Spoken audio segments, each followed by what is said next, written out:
Rarely the destination is stolen resoundingly. Most of the time, it drips silently between the fingers, step by step, through small habits that seem insignificant. You don't even realize how they, day after day, subtract your time, energy, and future. But it is precisely these seemingly harmless routines that determine who you will be tomorrow. An ancient wisdom teaches that we are not forged by great heroic gestures, but for what we repeat daily, almost without thinking. You may be used to blaming fate, circumstances, or mistakes of others for your problems. However, the truth is that, most of the time, they are not external forces that undermine their lives, but their own automatic actions, made without reflection. Imagine a container where a drop falls every day. If it is a drop of pure water, it will become a source. If it is a drop of mud, over time the water will be blurred. The same is true of habits. Each small gesture accumulates and gradually redirects the course of its existence. The first habit that silently dodges you from your way is procrastination. Every time you advance something with a later I do, it's not just a task that is left behind, it's an opportunity that fades. I met a man who, for 2 decades, repeated, I first resolve the bills, then I begin to save. Today, he carries debts and regrets. Modern studies call this trap of immediate thinking. The brain seeks the easiest way, and we end up exchanging the present for the future. The problem is that the after never comes if we don't act now. The second habit is the constant complaint. Those who get used to complaining delivers their power to others every day. It's like saying, I have no control over anything. A millennial tradition teaches, if not me, then who? That is, taking responsibility is the only way to regain the command of life itself. I saw an acquaintance who stopped complaining about the boss and started working on parallel projects at night. Years later, he'd opened his own business. Nothing has changed because the conditions have improved, but because he stopped spending energy on lamentations. The third habit is to live in the midst of chaos. When disorganization dominates the home, thoughts, and finances, the result is an internal wear and tear that erodes slowly. My grandfather, even with a few belongings after the war, got it carefully every morning. He said, if there is order within you, no external turmoil will be able to defeat you. Today they call this discipline. For him, it was a matter of respect for himself and for life. It may seem that postponing the storage, complaining to vent, or leaving everything for later are unimportant things, but it is exactly these details that, together, steal their time, their strength, and their chances. The fourth habit is to live on autopilot. Waking up, catching your cell phone, rolling other people's feeds, following the same route, having the same conversations, feeling the same tiredness at the end of the day, and so it follows, day after day. The autopilot does not question why, just repeats. When we stop asking ourselves, what am I doing this? We become mere passengers of their own existence. I met a young man who worked nonstop and complained about a constant void, until, one day, he wrote in a roll, what is the purpose of my effort? The answer was simple, to ensure education for children and become a master in their area, not a hostage to the circumstances. From there, he began to filter commitments, reduce unnecessary overtime, and devote himself to a single way. In 1 year, its professional value increased. In many cultures, there are moments of pause such as Sabbath to reconnect with the meaning of things. These breaks return the control, and with it, the ability to shape their own destination. The fifth habit is the constant comparison with others. The windows of others always look more illuminated, while the house itself looks opaque. Envy consumes joy and blind to its own possibilities. I remember an artisan who spent nights looking at photos of successful people and gradually losing self-esteem, although his work was valued by faithful customers. When she limited the use of social networks and focused on improving her art, orders began to arrive. Gratitude for the way brought back the clarity, and the recognition came together. Research shows that focusing on journey itself strengthens welfare much more than running after other standards. The sixth habit is the false productivity of the multitasking. Answer messages, listen to noise, keep 10 tabs open, and be surprised to complete nothing. Attention is not a network that captures everything, it is a beam of light that illuminates only what is ahead. A master I met worked in silence, concentrated in a single detail, and produced more than many all day. Her motto was, while I do something, I just do her. Modern philosophers call this deep work. Quality grows when noise is eliminated. Essentialism teaches the same, less volume, more excellence. If you want to recover your time, start doing one thing at a time and take it to the end. The seventh habit is to save on knowledge and pay dearly for it later. Cheap advice can be expensive when it goes the wrong way.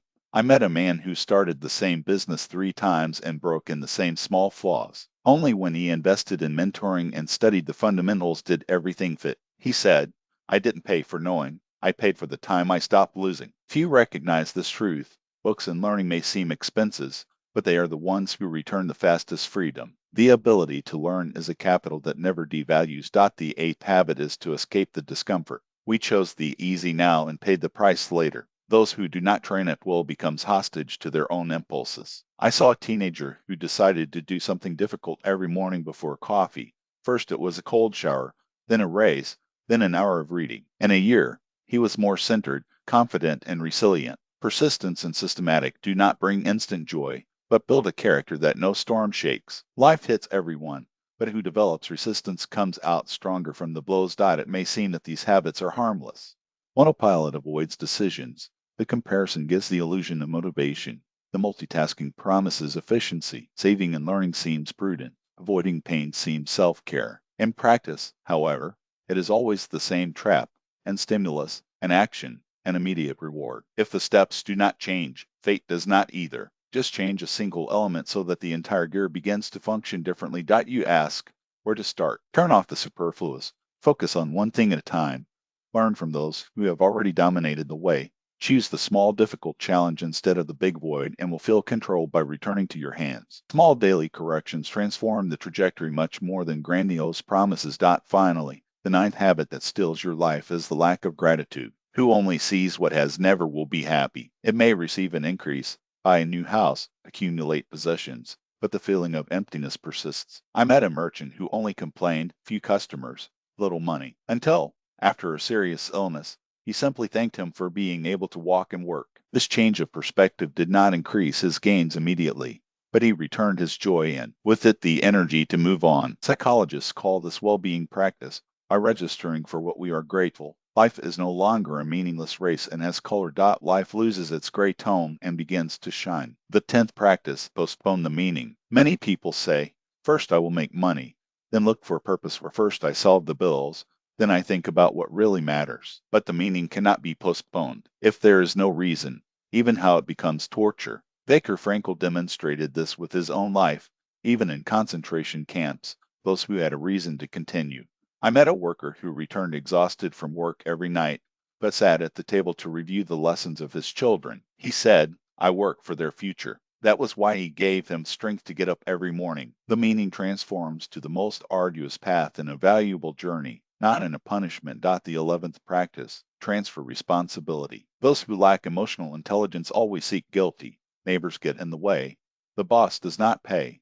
The government does not help. But the moment you blame others, give them the keys to your destiny. I saw a young man who grew up without a father, and everyone around him said, he won't work. But he replied, if it's not me, then who? He started as a servant, became a master's master of works, and years later he opened his own workshop. Today, he gives jobs to others. Responsibility made him owner of his own story. The 12th practice, not knowing how to stop. The modern world shouts, do more, run, reach. People work without breaks, live at full speed, and are surprised when energy fades. A Jewish wisdom offers the answer, Shabbat, a day of silence a week, where the person stops, breathes, and reconnects with himself.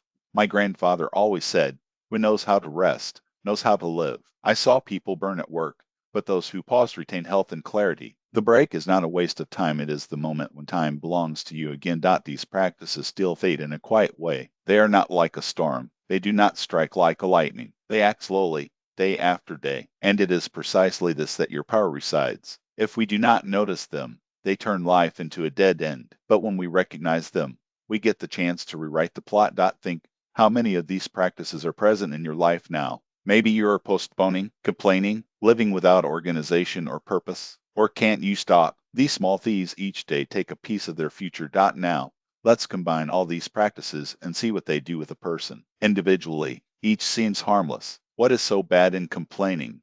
In leaving for tomorrow? Can a messy room really ruin a life? The problem is that they do not act alone. Form a system. Complaints attract justifications. The justifications lead to inaction. Inaction generates chaos. Chaos destroys the focus. And together, they make the human being weaken. Unhappy. I remember a neighbor who lived saying, I'm just unlucky. Salary lived in salary, always owing money and blaming others. At first it was even funny, then sad. In old age, He was alone, with dead and empty words. His life was not destroyed by a single blow of fate, but by small practices that stole the years to him. On the contrary, I met a woman who lived simply. It had no fortune, but it had order, gratitude, and the ability to stop. Every morning, it began with a prayer. At night, he wrote the expenses. On Saturdays, he turned off the noise and gathered the family to the table. Your house was always lit. His children grew strong and serene. She never called herself rich, but her life was more abundant than many.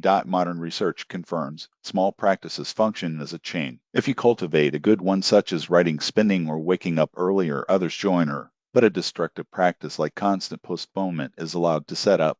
It drags with it a trail of consequences. This is why it is so important to pay attention to the details. As Jewish wisdom says, look at the beginning, for the end is hidden in it. Destiny does not change overnight. It is shaped by choices that seem insignificant, but together they build the future. When you understand that practices are not just actions, but the bricks of your own life gains of power, the power to change the trajectory, the power to interrupt what steals your energy, the power to create what multiplies. Reflect. If you started changing only one practice today, what would it be? Would you stop complaining? Would you organize your space? Would you turn off the unnecessary noise? Or would you stop postponing? This choice will be the point where a new life begins. Now, let's transform theory into action. After all, wisdom is worth nothing if it does not become practical. These practices still fade in silence, but they can only be broken by concrete acts, and they should start today. First step. Take a sheet of paper and write down 3 practices that are draining your strength. It may be the complaint, procrastination, or disorganization. Write honestly, without excuses. When the practice is named, it loses half of your power over you. Second step, choose a small replacement. If you usually complain, change the complaint for the question. What can I do? If there is chaos on your table, organize at least one corner of it. If you can do tasks, do a small action that has been postponed today. The big changes are born of minimal steps. Third arrow step, protect your attention. Eliminate a source of noise. It can be a toxic news channel, the habit of checking your phone at night, or conversations that suck your energy. By freeing your mind, you recover strength for what really matters. Fourth step, adopt the practice of gratitude. Every night, list 3 things you are grateful. It may be the health of a loved one, a piece of bread on the table, or the silence after a hectic day. This simple exercise returns the joy even in difficult times. Fifth step, allow yourself to break. Create your Shabbat, even if it's just an hour of silence, without work or running. At this point, you will hear what the noise drowned out, your true desires, your authentic goals. Remember, destination is not stolen at once. It drips into drops through seemingly irrelevant choices, but it can also be recovered in the same way, step by step, practice by practice. Each small decision either weakens or strengthens it. As ancient wisdom teaches, don't wait for the grandiose. Start with a little one. It is at the very least that the force capable of rewriting the life. You are not weak, you just forgot the power of discipline and purpose. Recover it.